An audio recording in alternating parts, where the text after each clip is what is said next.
ইতিমধ্যেই তৈরি হয়েছে। আহতের সংখ্যা বেড়ে 60। অত্যন্ত দ্রুত গতিতে উদ্ধার কাজ চলছে। 4 ঘন্টা আগেই দুর্ঘটনা ঘটে গিয়েছে। ভয়াবহ পরিস্থিতি। যারা ভিতরে ছিলেন যাত্রীরা আতঙ্কিত হয়ে রয়েছেন এখনো। দ্রুত তাদেরকে সরানোর কাজ চলছে। ইতিমধ্যেই অতিরিক্ত বাস, অতিরিক্ত ট্রেন, সমস্ত ব্যবস্থা করা হচ্ছে। রেল বোর্ডের চেয়ারম্যান তিনি সাংবাদিকদের মুখোমুখি হলেন এবং বললেন যে সিগন্যাল ব্যবস্থা সম্ভবত মানেননি, সিগন্যাল ডিসরিগার্ড করেছিলেন চালক এবং সেই কারণে এই ভয়াবহতা। আবির দত্তর কাছে সরাসরি আপনাদের নিয়ে যাবো। আবির, একেবারে দুমড়ে মুচড়ে দেশলাই বাক্সের মতো পড়ে রয়েছে এই মুহূর্তে রেলগাড়ির কামরা, কি ছবি? দেখো কি ঘটনা ঘটেছিল বা প্রাথমিক যে তদন্ত রেলের তরফ থেকে করা হয়েছে তার নির্যাস হচ্ছে এটাই যে আজকে সকালবেলা 8:45 নাগাদ যখন এনজিপি স্টেশন ছেড়ে কিছুটা দূরে যেখানে আমরা দাঁড়িয়ে রয়েছি এখানে কাঞ্চনজঙ্ঘা এক্সপ্রেস সেটা প্রায় 20 কিলোমিটার প্রতি ঘন্টা বেগে অর্থাৎ স্লথ গতিতে যখন এগিয়ে যাচ্ছিল, কখনো কখনো সে থামছিল, ঠিক তখনই পিছন থেকে ওই একই লাইনে কিন্তু যাচ্ছিল এই মালগাড়িটি। যে মালগাড়ির চালক তিনি সিগন্যাল মানেননি এমনটাই প্রাথমিক তদন্তে জানানো হচ্ছে রেলের তরফে। সিগন্যাল মানেননি বলেই যা গতিতে ছিল এই মালগাড়িটি সেটা অনেকাংশেই বেশি যে গতিতে ছিল কাঞ্চনজঙ্ঘা এক্সপ্রেস, অর্থাৎ পিছন থেকে গিয়ে কাঞ্চনজঙ্ঘা এক্সপ্রেসকে ধাক্কা মারে এই মালগাড়ি এবং মালগাড়ি ধাক্কা মারার পরে দেখা যাচ্ছে এই ধ্বংসলীলা এবং সেই ছবিটাই কিন্তু সমস্ত কথা বলে দিচ্ছে, যেখানে এখনো পর্যন্ত বহু মানুষের মৃত্যু হয়েছে এবং আমরা দেখছি যে এখানে যিনি চালক ছিলেন তার নিথর দেহ উদ্ধার করা হয়েছে এবং কাঞ্চন যে গার্ড তারও মৃত্যু হয়েছে খবর পাওয়া যাচ্ছে। এবং যেখানে আমরা দাঁড়িয়ে আছি এই যে একটি বগি, জেনারেল বগি, যেখানে ডিসেবিলিটি যারা ক্যান্ডিডেট বা যারা ডিসেবিলিটি সমস্যায় রয়েছেন তাদের জন্য নির্ধারিত এই যে কামরা, সেই কামরার অবস্থা কি দেখলেই কিন্তু বোঝা যাচ্ছে কি অবস্থা এখানে হয়ে রয়েছে। একেবারে দুমড়ে মুচড়ে গেছে, খেলনার মতন বা এখানে দেশলাই বাক্সর মতন যেমন একটার উপরে একটা থাকে, ঠিক সেই ছবিটা দেখা যাচ্ছে বাইরে থেকে শূন্যে ভাসছে। এখানে একটি বগি, যে বগিতে ইতিমধ্যে সেই বগি সরানোর কাজ চালানো হচ্ছে। প্রসঙ্গত তোমায় জানাই যে ভার উত্তোলন বেশ কিছু যে গাড়িগুলো রয়েছে যেগুলো প্রশাসনিক আধিকারিকেরা ব্যবহার করেন এই ধরনের বিপর্যয়ের ক্ষেত্রে, সেইগুলো ইতিমধ্যে এখানে আনা হয়েছে। একটা রেস্কিউ ট্রেন আনা হয়েছে, যারা আটকে রয়েছেন কাঞ্চনজঙ্ঘা এক্সপ্রেসে তাদেরকে যাতে তাদের গন্তব্যে পৌঁছে দেওয়া যায়। যদিও আমরা কথা বলেছিলাম যাত্রীদের সঙ্গে, তারা কিন্তু রেলের গাফিলতির প্রসঙ্গ বারবার করে তুলছেন এবং অভিযোগ করছেন। এবং আরও একবার তোমাকে একটি ছবি দেখাবো, প্রীতম চক্রবর্তীকে বলছি দেখানোর জন্য। অবস্থা এমনই হয়েছে যে একের পর এক কন্টেনার সেটা এইভাবেই দুমড়ে মুচড়ে পড়ে রয়েছে পাশের লাইনে অর্থাৎ ডাউন লাইনেও।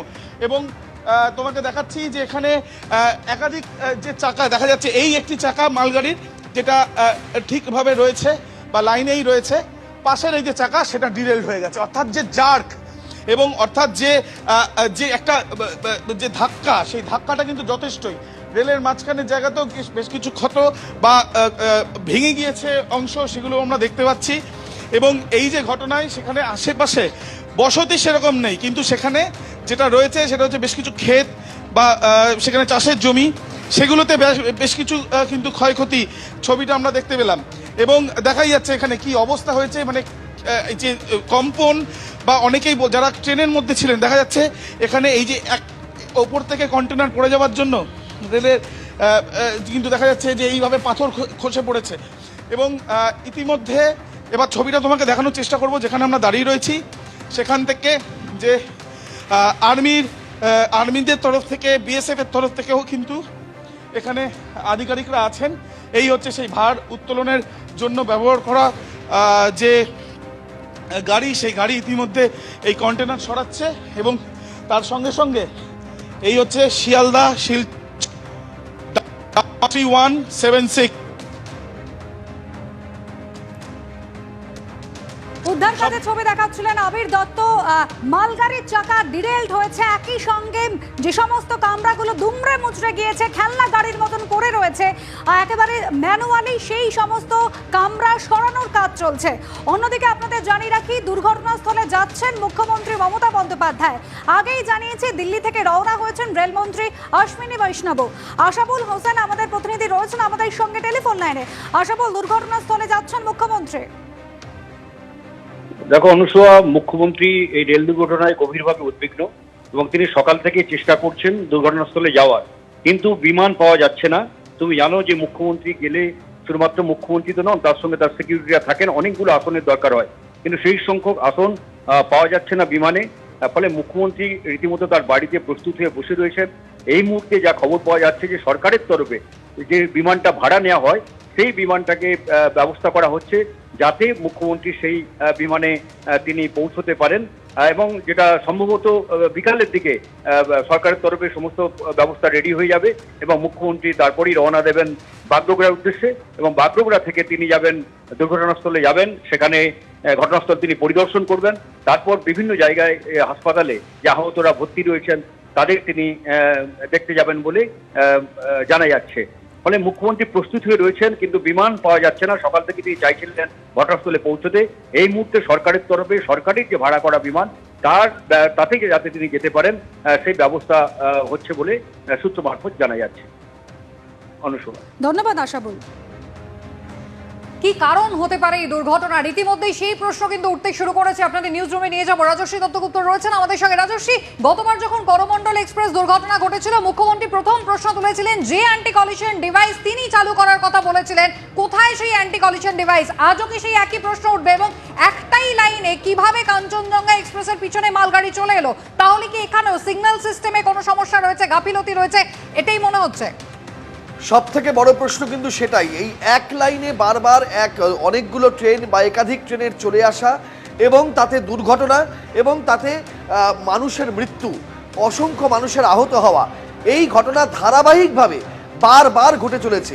এবং যতবার এই ঘটনা ঘটে ততবার রেলের তরফে বেশ কিছু বক্তব্য সামনে আসে যে রেলের যাত্রী সুরক্ষা বা রেলের এই নিরাপত্তা সবচেয়ে বড় প্রায়োরিটি। রেলের সিগন্যালিং সিস্টেম স্বয়ংক্রিয়, রেলের যে কবচ সিস্টেম অর্থাৎ এই এক লাইনে গাড়ি আসা আটকানো এবং অ্যান্টি কলিশন ডিভাইস সেগুলো সক্রিয়। কিন্তু তারপরেও আমরা দেখি যে সেই ঠিক গত বছর জুন মাসে করমণ্ডল এক্সপ্রেস বালেশ্বরে যেভাবে এক লাইনে পরপর ট্রেন এসেছিল, শতাধিক মানুষের মৃত্যু হয়েছিল, আজকে ঠিক সেই একই কাণ্ড ঘটেছে। এবং তারপরে একটু আগে রেল বোর্ডের তরফে চেয়ারপারসন এবং সিইও জয়া বর্মা সিনহা তিনি যে বক্তব্য রাখলেন তাতে পরিষ্কার রেল জানালো যে তারা প্রাথমিকভাবে মনে করছে এটা হিউম্যান এরার, অর্থাৎ কোনো রেল কর্মীর ভুলের জন্য ঘটেছে। কি সেই হিউম্যান এরার? তারা বলছেন সিগন্যাল ডিসরিগার্ড, অর্থাৎ মালগাড়ির চালক সিগন্যাল লাল থাকা সত্ত্বেও অর্থাৎ থেমে যাওয়ার সংকেত থাকা সত্ত্বেও তিনি মালগাড়ি থামাননি, তিনি মালগাড়ি নিয়ে এগিয়েছিলেন এবং তিনি তার এই ভুলের জন্য কাঞ্চনজঙ্ঘা এক্সপ্রেসের পেছনে গিয়ে আঘাত করেন। তুমি দেখলে যে আবির দেখালো যে এতটা বড় অভিঘাত যে কাঞ্চনজঙ্ঘা এক্সপ্রেসের পেছনের দুটো কামরা দুমড়ে মুচড়ে গেছে, তৃতীয় কামরা শূন্যে ঝুলছে এবং যে মালগাড়িটা মেরেছে পেছনে ধাক্কা তার গার্ডের কামরাও কিন্তু একেবারে দুমড়ে মুচড়ে গেছে।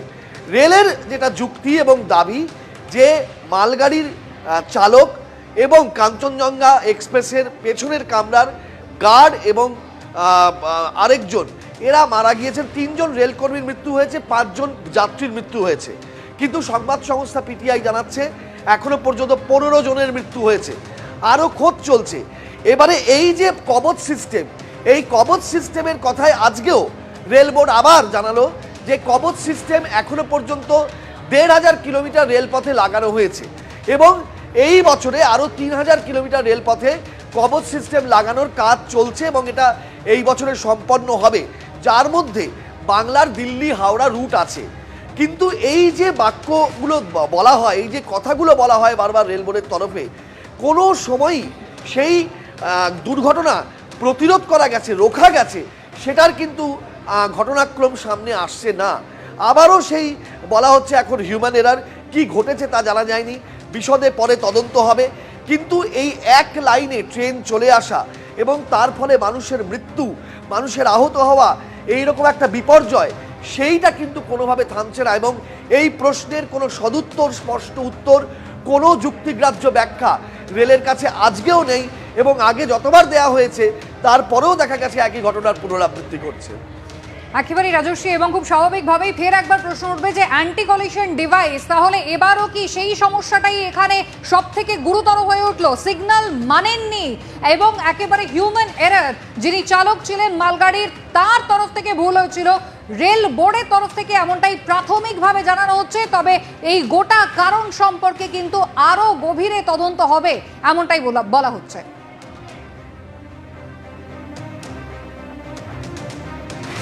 অ্যানিমেশনের মাধ্যমে এবার আপনাদের দেখাবো ঠিক কিভাবে দুর্ঘটনা ঘটলো। খুব ধীর গতিতে চলছিল কাঞ্চনজঙ্ঘা, বা কখনো কখনো থেমেও যাচ্ছিল। দ্রুত গতিতে আসে এই মালগাড়ি এবং মালগাড়ি এসে ধাক্কা মারে একদম ট্রেনের ওপরে, এবং ট্রেনের যে পিছনের অংশ সেই অংশ কিন্তু মালগাড়ির যে সামনের অংশ সেই চালকের অংশ তার ওপরে উঠে যায়। রেলের যে 3টি বগি মূলত ক্ষতিগ্রস্ত হয়েছে, একটি বগি ওপরে উঠে গিয়েছে, বাকি 2টি বগি ছিটকে পড়েছে, দেশলাই বাক্সের মতো ভেঙে চুরে খান খান হয়ে গিয়েছে। অন্যদিকে মালগাড়ির চালক এবং সহকারী চালক তাদের একেবারে প্রাণহীন অবস্থায় উদ্ধার করা হয়েছে। আর অন্যদিকে রেলের যিনি গার্ড ছিলেন কাঞ্চনজঙ্ঘার, তাকেও কিন্তু মৃত অবস্থায় উদ্ধার করা হয়েছে। ভয়াবহ দুর্ঘটনা। এখনো পর্যন্ত ডেথ টোল 15, মৃতের সংখ্যা বাড়ার আশঙ্কা রয়েছে, কারণ খোঁজ খবর চলছে। এই যে অ্যাঙ্গেল তৈরি হয়েছে সেই অ্যাঙ্গেলে কিন্তু বহু মানুষ আটকে থাকতে পারেন, এরকম একটা আশঙ্কা রয়েছে। অন্যদিকে ঝুলন্ত অবস্থায় যেখানে এখনো কামরা রয়েছে সেই অংশ ভেঙে পড়তে পারে, এরকম আশঙ্কাও করা হচ্ছে। তাই অত্যন্ত সচেতনভাবে এনডিআরএফ, পুলিশ তারা একসঙ্গে উদ্ধার কাজ চালাচ্ছেন। অ্যানিমেশনের মাধ্যমে ঠিক দুর্ঘটনার কি পরিস্থিতি তৈরি হচ্ছিল দেখছেন আপনারা।